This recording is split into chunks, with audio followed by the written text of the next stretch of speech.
शुरू करते हैं उपनयन संस्कार पार्ट 2। तो पंडित जी ने छेदे मेरे कान, मुझे हो रहा था दर्द तो उन्होंने मुझे लड्डू खिला दिया था और फिर छेदा दूसरा कान और फिर मेरा टकला देखो, जय हो।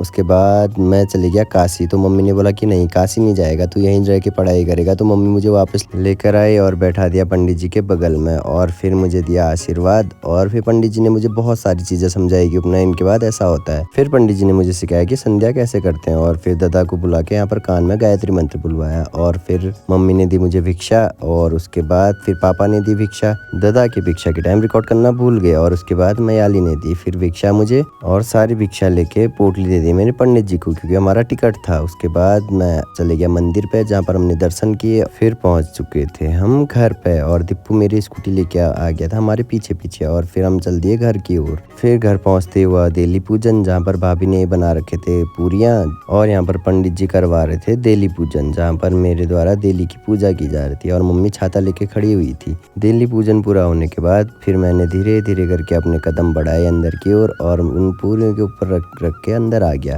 और कैसा लगा आप लोगों को मेरा मिनी ब्लॉग कमेंट करके ज़रूर बताएं। Thank you, bye bye.